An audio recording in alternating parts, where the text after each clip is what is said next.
Okay. Well, after the war was over, I was stationed at the Girl Seal Air Station for a year. And I got to, and the funny part about that trial for the captain, and a lot of lawyers think that's funny too. There was a second, July 30th, and December 3rd, the same year, they started the trial of the Indianapolis, the captain. So why did they put the captain on trial for? Because we had, I understand, some men that went down with the ship that lived on the East Coast. Their parents was highfalutin in the government, and they tried to blame somebody for the loss of a ship. And Captain McVay was a scapegoat. See? So why they did it, who knows? But in other words, I had lawyers since then. In other words, they should never went on trial. And if it did, in other words, they got the trial too quick after the sinking. In other words, they're not tied to repair for defense.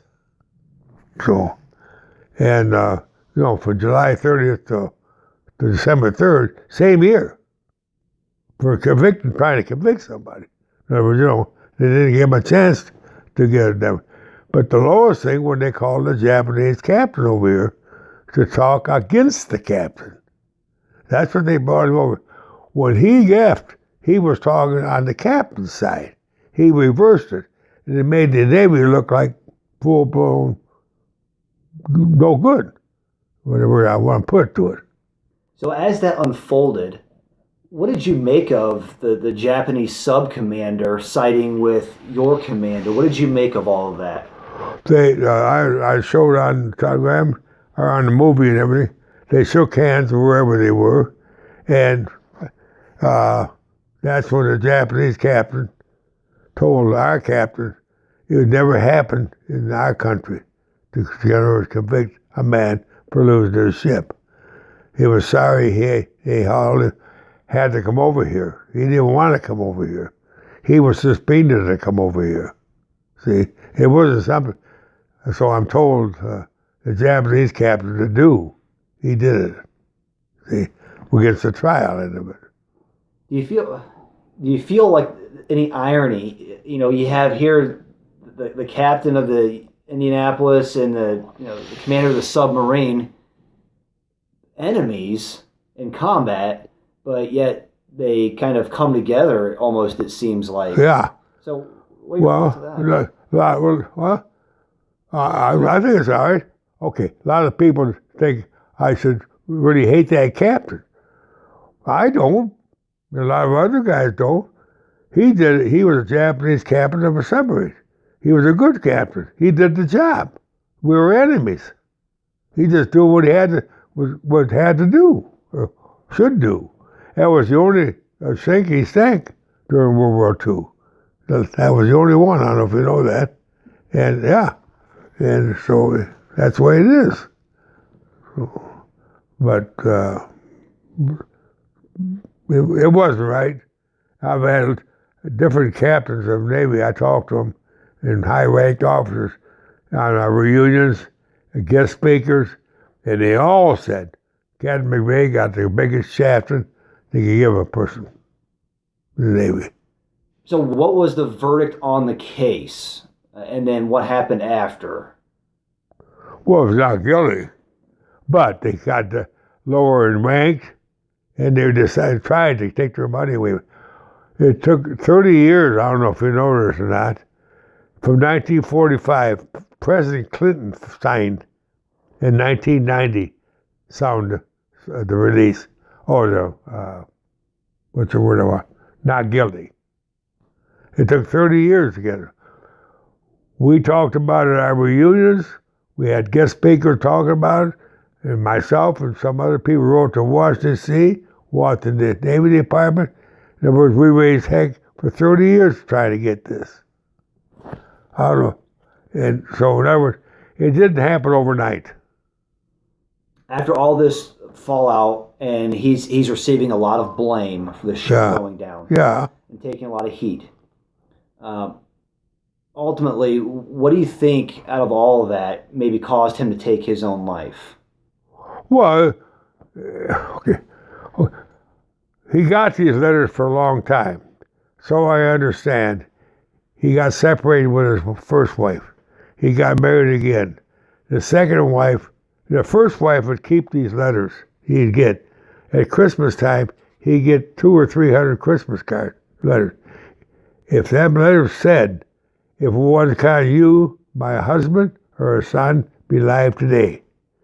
The second wife did not pull them out because she didn't know the story. So he read the letters. He came to our first reunion in 1960. In 65, he couldn't make it. I understand he wasn't feeling good, or his wife, or whatever. In 1968, that's when he committed suicide. In 1970, he had 2 sons. We asked one of his sons to give a talk about his dad, which he did. And that's when he told us he would get 200 or 300 Christmas cards. And that's what he said. If it wasn't kind of you, my husband, or my son be alive today. And that's why he committed suicide. Go ahead. So for you and your shipmates, when the captain took his own life, what was the consensus? How did you guys feel, and how did you guys react to that? Like, real bad. We felt real bad about it. We were also, like I say, informing the reunion, informing people to get together, and it's a part of this. It's just things that happen in life that nothing you can control yourself. It's one of those things. Now, I understand, right to this day, and I read articles in my Legion magazine, how many men commit suicide today from the experience they had. You probably heard that. Quite a few of them. So that's what he did too. Of course, years ago, of course. But it boils down to one thing. Is every man or person has got a breaking point. Some don't break easy, some do. In terms of that storyline, the fallout after the Indianapolis sunk.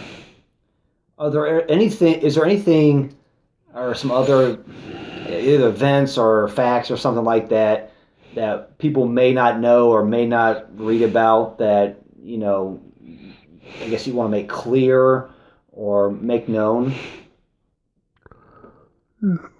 Well, the Navy knows that some people still brag up the Navy itself, but in the Navy, they did everything wrong on this. In other words, the sinking, not getting the convoy, the captain's trial, and in other words, for example, if we were doing late day Tuesday morning, I understand it's 6 o'clock early in the morning. Okay, we didn't show up for a gunnery practice with other ships. We didn't show up. So where were the captain of these other ships?